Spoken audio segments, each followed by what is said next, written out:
24 से पहले IT cell की वर्कशॉप, सोशल मीडिया को दी जाएगी धार, शंखनाद अभियान से होगा बेड़ा पार। लखनऊ में रविवार को लोकसभा चुनाव से पहले बीजेपी ने शंखनाद अभियान का शुभारंभ किया। कार्यक्रम में सीएम योगी समेत बीजेपी पदाधिकारी शामिल हुए।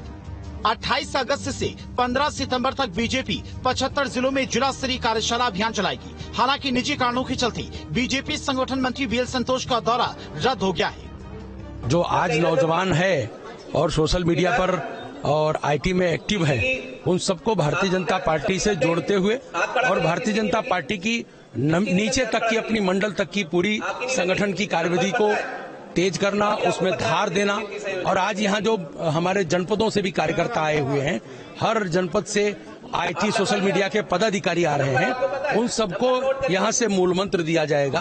किस मंत्र को लेकर के हमें 2024 के लोकसभा चुनाव के लिए अभी से अपने नीचे तक की पूरी जो वर्किंग टीम है उसको एक्टिव करते हुए और कैसे कैसे कार्यविधि में आगे की हम वर्कशॉप के माध्यम से जिलों में और हम अपने पूरे संगठन को लैस करेंगे। इससे पहले बीजेपी कार्यालय में सभी लोगों ने पीएम मोदी के मन की बात की कार्यक्रम को सुना। कार्यक्रम के दौरान मन की बात सुनने में 2 बार नेटवर्क में समस्या हुई, हालांकि बाद में सही हो गया। सोशल मीडिया नेटवर्क बढ़ाने की कवायद, अभियान की सफलता के लिए वर्कशॉप, सोशल मीडिया और आईटी विभाग की वर्कशॉप, प्रदेश स्तरीय संयुक्त कार्यशाला का आयोजन। बीजेपी अपनी सोशल मीडिया टीम को एक बार फिर नए सिरे से पुनर्गठित कर रही है। दरअसल 2014 के बाद देखा गया कि जो चुनाव लड़ने का ट्रेंड है उसमें भी काफी बदलाव हुआ और उसके बाद अगर हम बीते विधानसभा चुनाव की बात करें तो जहां एक तरफ चुनावी रैलियों के माध्यम से राजनीतिक दलों ने अपने चुनावी अभियान को अंजाम दिया, तो वहीं कहीं ना कहीं जो सोशल मीडिया प्लेटफॉर्म था वहां पर भी एक खास तरीके से चुनाव लड़ा गया। देखा जाए तो अगले लोकसभा चुनाव में जो सोशल मीडिया की भूमिका होगी वो बेहद महत्वपूर्ण होगी, क्योंकि अगर हम बात करें तो माना जा रहा है कि सभी पार्टियों ने अपनी एक अलग से सोशल मीडिया विंग बना रखी है। वैसे में अगर हम भारतीय जनता पार्टी की बात करें तो भारतीय जनता पार्टी इस क्रम में एक कदम आगे नजर आती है। इस वर्कशॉप में सीएम योगी, प्रदेश अध्यक्ष भूपेंद्र चौधरी, प्रदेश के उप मुख्यमंत्री ब्रजेश पाठक और प्रदेश महामंत्री धर्मपाल सिंह समेत तमाम पदाधिकारी पहुंचे। इस वर्कशॉप में आईटी सेल की सभी टीमों ने भाग लिया। कार्यशाला में पार्टी के प्रदेश महामंत्री, क्षेत्रीय अध्यक्ष, सोशल मीडिया और आईटी विभाग की प्रदेश क्षेत्र स्तरीय टोली, सोशल मीडिया के जिला लोकसभा के संयोजक, सह संयोजक, आईटी विभाग के जिला संयोजक, सह संयोजक शामिल हुए। कांग्रेस ने बीजेपी की सोशल मीडिया अभियान पर निशाना साधते हुए कहा कि कांग्रेस और कांग्रेस की सोशल मीडिया टीम की तैयारी पूरी है। कांग्रेस लगातार बीजेपी से फाइट कर रही है, चाहे वो सोशल मीडिया हो या फिर सड़क पर आंदोलन हो। कांग्रेस पार्टी तो एक राजनीतिक दल होने के नाते भारतीय जनता पार्टी से नेट टू नेट फाइट कर रही है। सोशल मीडिया हो चाहे वो सड़कों पर आंदोलन हो, हमारे नेता, हमारे प्रवक्ता, हमारे सोशल मीडिया के जो वॉरियर हैं, उन्होंने लगातार भारतीय जनता पार्टी के झूठ फरेब को हमेशा उजागर किया है। वो कोई भी ट्रेनिंग ले लें, इस देश को गुमराह करने के लिए फर्जी अकाउंट्स बनाते हैं, लगातार झूठ परोसते हैं, जाति और धर्म के नाम पर देश में विभेद पैदा करते हैं और भारत के इतिहास का जो गौरवमय इतिहास है, तो देश की एकता अखंडता को के लिए पूरे वैश्विक स्तर पर भारत जो पहचाना जाता है उसके उस स्वरूप को विकृत करने का काम लगातार सोशल मीडिया से बीजेपी आईटी सेल करती है। पर हमें खुशी है इस देश के नौजवान, इस देश की महिलाओं ने और साथ हमारे कांग्रेस के वर्करों ने लगातार हर मोर्चे पे गांव-गांव तक, ब्लॉक, बूथ और शहरों में इनके मुंह तोड़ जवाब देने की तैयारी कर रखी है। समाजवादी पार्टी के प्रदेश प्रवक्ता फखरुल हसन ने बीजेपी की सोशल मीडिया को लेकर हमला बोला। उन्होंने कहा कि बीजेपी की सोशल मीडिया आए दिन झूठ का बोलबाला करती रहती है। देखिए, समाजवादी पार्टी की तैयारी झूठ के खिलाफ सच से प्रचार करने की है। भारतीय जनता पार्टी ने अपनी झूठ का प्रचार और प्रसार करने के लिए टीम बना ली है। उनके नेता पहले भी झूठ का प्रचार और प्रसार करते रहे, उनकी सोशल मीडिया झूठ का प्रचार प्रसार करे। समाजवादी पार्टी सच बोल के जमीन से लेके सड़क तक लड़ने का काम करेगी। और भारतीय जनता पार्टी के हर झूठ का जवाब देने के लिए समाजवादी पार्टी पहले ही बैठक कर चुकी है, समीक्षा बैठकें चल रही हैं, संगठन तैयार किया गया है, सोशल मीडिया की टीम तैयार की गई है, केवल भारतीय जनता पार्टी के झूठ का जवाब देने के लिए। आगामी लोकसभा चुनाव को लेकर बीजेपी की तैयारियां काफी तेज होती दिख रही है, जहां एक तरफ बीजेपी अलग अलग अभियानों के जरिए अपने चुनावी अभियान को धार देने में जुटी है, तो वहीं अब बीजेपी साइबर योद्धाओं की एक नई टीम तैयार कर रही है, जो अगले चुनाव के मद्देनजर अलग अलग जिलों में जाकर ये टीम काम करने वाली है। और इसीलिए जो सोशल मीडिया की टीम है बीजेपी की, उस टीम की एक कार्यशाला रखी गई है लखनऊ में। इस वर्कशॉप को रखने के पीछे बीजेपी का मकसद ये है कि यहाँ पर इन कार्यकर्ताओं को, इस टीम को मूल मंत्र दिया जाएगा, जीत का मंत्र दिया जाएगा कि अगले लोकसभा चुनाव में किस तरीके से जो बीजेपी की सोशल मीडिया है वो काम करेगी, जो बीजेपी आईटी सेल है वो किस तरीके से काम करेगी और विपक्षियों पर हमलावर होगी।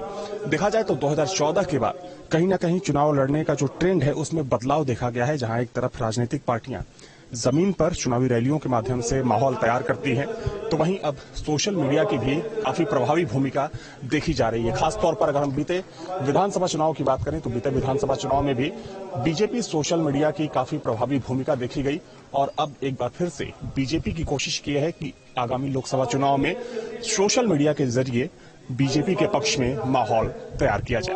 वीडियो जर्नलिस्ट विखान के साथ अविनाश सिंह, न्यूज स्टेट, लखनऊ। वही घोसी उपचुनाव की जंग लगातार दिलचस्प हो रही है। कांग्रेस ने समाजवादी पार्टी के प्रत्याशी को समर्थन देने का ऐलान कर दिया है, तो वहीं एसबी, एसपी और बीजेपी ने कांग्रेस और समाजवादी पार्टी को आड़े हाथ लिया है। रिपोर्ट दिखाएंगे।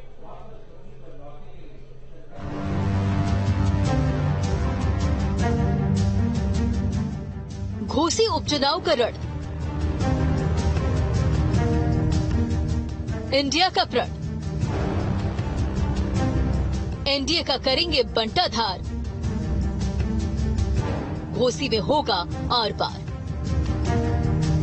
मऊ की घोसी विधानसभा सीट पर होने वाले उपचुनाव को लेकर सियासी माहौल गर्म है। नेताओं के बीच वार पलटवार का दौर भी चल रहा है। इस बीच यूपी कांग्रेस के नवनियुक्त अध्यक्ष अजय राय ने पार्टी के समर्थन की चिट्ठी जारी कर दी है, जिसके मुताबिक कांग्रेस ने घोसी उपचुनाव में समाजवादी पार्टी उम्मीदवार सुधाकर सिंह को समर्थन देने का ऐलान किया है। नमस्कार साथियों, मैं अपने सभी साथियों से, अपने कार्यकर्ताओं से, अपने सभी कांग्रेस के कार्यकर्ता भाइयों से आग्रह करता हूं, निवेदन करता हूं कि घोसी का उपचुनाव हो रहा है। घोसी के उपचुनाव में सभी लोग समाजवादी पार्टी के कैंडिडेट सुधाकर सिंह जी को अपना पूरा समर्थन सहयोग करें और उनको पूरी ताकत के साथ उनका कार्य करें और भारी से भारी मतों से उनको चुनाव जिताएं। इसी बीच सुबह सपा अध्यक्ष ओम प्रकाश राजभर ने कांग्रेस पर निशाना साधा, साथ ही एसपी नेता राम गोपाल यादव को भी आड़े हाथों लिया।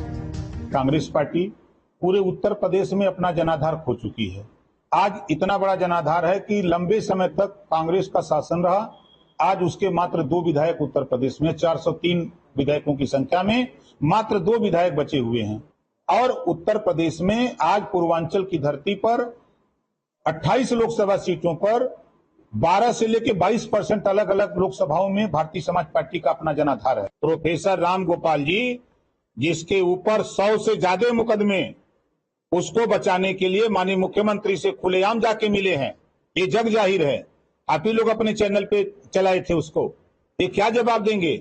समाजवादी पार्टी के लोग झूठ बोलने में बहुत माहिर हैं। शायद उनको पता नहीं, ओम प्रकाश राजभर 24 घंटे में 16 घंटा, 12 घंटा, 18 घंटा मैं उन्हीं के बीच में रहता हूं। उन लोगों की तरह एसी में बैठ करके राजनीति नहीं करते। जब चुनाव आता है तब प्रोफेसर राम गोपाल जी निकलते हैं। इधर डिप्टी सीएम केशव प्रसाद मौर्य ने अखिलेश यादव पर निशाना साधा। उन्होंने समाजवादी पार्टी को गुंडों की पार्टी बताया। उन्होंने कहा कि विपक्ष समर्थन की भीख मांग रहा है। उन्होंने कहा कि घोसी उपचुनाव में कमल खिलेगा, दारा सिंह चौहान जीतेंगे। समाजवादी पार्टी की घोसी में जमानत जब्त होने जा रही है। सपा समाजवादी पार्टी बनने जा रही है। गुंडों, अपराधियों, माफियाओं का कोई भविष्य नहीं है। भाजपा ही वर्तमान, भाजपा ही भविष्य। 5 तारीख को भारी मतदान, कमल खिलेगा। दारा सिंह जी उत्तर प्रदेश की विधानसभा में यहाँ की जनता के आशीर्वाद से निर्वाचित होकर के पहुँचेंगे। मोहसिन रजा ने कांग्रेस के इस कदम पर कहा कि इलेक्शन आते ही कांग्रेस देश को बांटने का काम करने लगी। मोहब्बत की बात करके नफरत की दुकान मत चलाइए। ये फेक न्यूज चलाने से कोई फायदा नहीं है। आपको देश की जनता ने नकार दिया है। आप देश की जनता से माफी मांगिए। आज भी आप हिंदू मुस्लिम के ही चक्कर में पड़े हुए हैं कि हिंदू मुस्लिम कराएंगे आप हर जगह इस तरह की राजनीति करेंगे ओछी। आपने देश को बांट दिया और आज आप फिर बांटने के लिए आया इलेक्शन और आप लगे बांटने। इधर समाजवादी पार्टी और कांग्रेस का कहना है कि बीजेपी चाहे पूरा मंत्रिमंडल लगा दे, समाजवादी पार्टी के खाते में पहले भी घोसी विधानसभा की सीट गई थी और इस बार भी जाएगी। साथ ही बीजेपी पर धर्म की राजनीति करने का आरोप भी लगाया। भारतीय जनता पार्टी चाहे मंत्रिमंडल की पूरी फौज लगा ले, लेकिन जो जनता है वो परिवर्तन चाहती है और घोसी चुनाव को समाजवादी पार्टी ने जीता था। इस उपचुनाव में भी घोसी विधानसभा को समाजवादी पार्टी जीतने जा रही है। पिछड़ा, दलित, अल्पसंख्यक, किसान, मजदूर मिलके भारतीय जनता पार्टी और उनके सहयोगी जो पिछड़ों को धोखा देके गए उनको इस चुनाव में जवाब देने का काम करेगी घोसी विधानसभा की जनता। उत्तर प्रदेश के अंदर जिन क्षेत्रों में जिन जातियों का बोलबाला है, दबदबा है, उन जगह पर कभी कभी ध्रुवीकरण जो बीजेपी करती है, जो जाति धर्म और नफरत की जो राजनीति करती है, उसमें कभी कभी आम जनमानस वोटर फंस जाता है। पर यह हर बार नहीं हो सकता है। आज स्पष्ट हो चुका है कि जिन लोगों ने जाति के नाम पर लगातार अपने समाज को ठगा है, अति पिछड़ों का जो आरक्षण है उसको लगातार भारतीय जनता पार्टी ने छीना है। ये चुनाव स्पष्ट कर देगा कि भारतीय जनता पार्टी के झांसे में अति पिछड़े और दलित नहीं आने वाले हैं और इस देश से भारतीय जनता पार्टी की जो ये नफरत विघटन की जो सोच है उसको उखाड़ के फेंक दिया जाएगा। घोसी सीट पर 5 सितंबर को चुनाव। अब चुनाव के लिए चुनाव प्रचार भी तेज। बीजेपी ने दारा सिंह चौहान को उतारा, एसपी ने सुधाकर सिंह को बनाया उम्मीदवार। अब कांग्रेस ने एसपी उम्मीदवार को समर्थन देने का ऐलान कर दिया है। घोसी विधानसभा का उपचुनाव विपक्षी दलों के इंडिया गठबंधन का पहला इम्तिहान है और इस उपचुनाव में बीजेपी और एसपी ने पूरी ताकत झोंक रखी है। एसपी से विधायक रहे दारा सिंह चौहान के इस्तीफा देने के कारण घोसी सीट पर फिर से उपचुनाव हो रहा है। दारा सिंह फिर बीजेपी में शामिल हो चुके हैं और पार्टी ने उन्हें फिर इस सीट से उम्मीदवार बनाया है। घोसी उपचुनाव के नामांकन के दौरान बीजेपी ने अपने गठबंधन के सारे साथियों का जमावड़ा लगाया था। घोसी सीट पर हो रहा उपचुनाव एक तरह से 2024 से पहले गैर बीजेपी दलों का लिटमस टेस्ट होगा। T news state. यूपी की सियासत के केंद्र में